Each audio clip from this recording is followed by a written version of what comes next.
وہ ہرنی جو ہے وہ تو حلال ہے لیکن بچہ حلال نہیں ہوگا، بچہ حرام ہو جائے گا۔ کیوں؟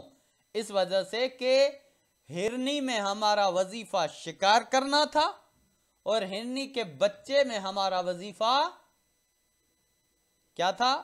ذبح کرنا تھا، لہذا بچہ حلال نہیں ہوگا۔ اب آ جاتے ہیں مسئلہ نمبر 2549۔ حلال گوشت والا وہ حیوان جو اچھلنے والا خون نہ رکھتا ہو، مثلا مچھلی اگر خود بخود مر جائے تو پاک ہے۔ کہہ رہیں گے مثلا حیوان جو ہے، حلال گوشت جو حیوان ہے، بلکہ مطلق حیوان چاہے حلال گوشت ہو یا حرام گوشت ہو، اس کی دو قسمیں ہوتی ہیں، ایک جہندہ خون رکھتے ہیں، ایک جہندہ خون نہیں رکھتے۔ جہندہ کا کیا مطلب ہے کہ اچھلنے والا خون رکھتے ہیں، یعنی اگر اس کی رگ کاٹی جائے تو خون اچھل کر نکلتا ہے۔ کچھ ایسے حیوانات ہیں کہ جن کا خون اچھل کر نہیں نکلتا، جیسے مثلا مچھلی، اگر مچھلی کو کاٹا جائے تو اس کا خون اچھل کر نہیں نکلتا۔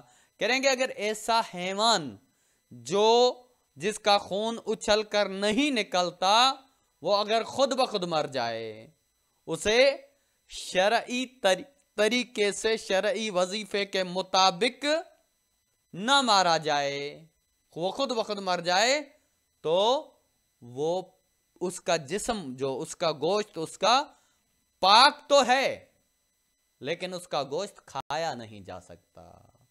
یعنی وہ اگر مر جائے، خود بخود مر جائے تو اس کا مردہ پاک ہے، البتہ وہ حلال نہیں ہے، جیسے کہ مچھلی۔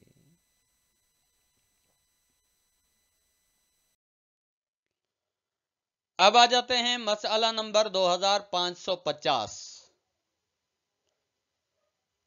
حرام گوشت والا وہ حیوان جو اچھلنے والا خون نہ رکھتا ہو، مثلا سانپ اور گوہ۔ کہنے گے وہ حرام گوشت حیوان جو کہ خون جہندہ نہیں رکھتا۔ جہندہ کا مطلب یہ ہے، یا اچھلنے والے کا مطلب یہ ہے کہ اگر اس کی شہرگ کاٹی جائے تو اس کا خون جو ہے وہ اچھل کر نہیں نکلتا۔ جیسے کہ مثلا انہوں نے مثال دی ہے، جیسے کہ سانپ ہے، سانپ اچھل کے خون اس کا نہیں نکلتا، یہ حرام گوشت ہے۔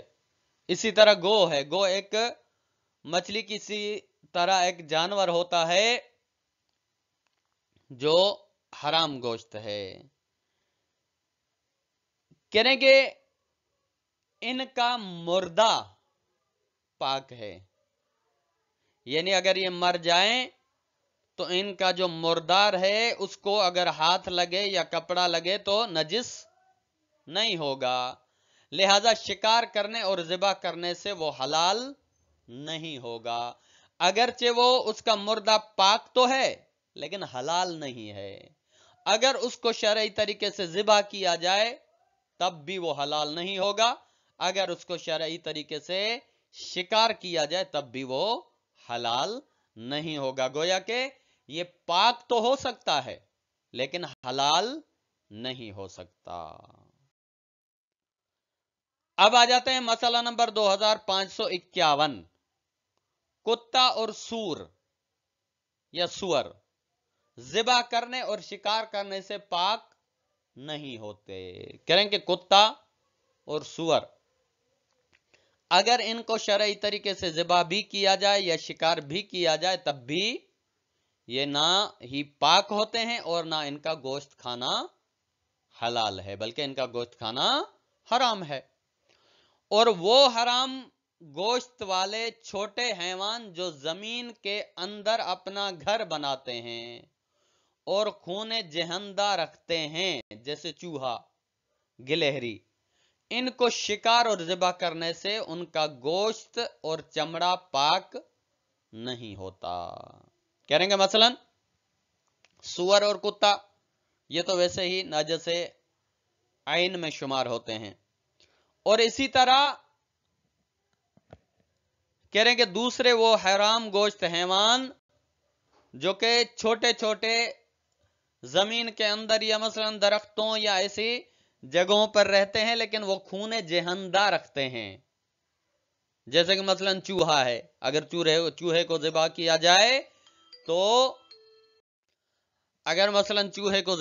جائے تو اس کا خون اچھل کر نکلتا ہے۔ اسی طرح گلہری ایک چوہے کی طرح چھوٹا سا جانور ہوتا ہے جو کہ عموماً درختوں پہ اچھلتا کودتا نظر آتا ہے۔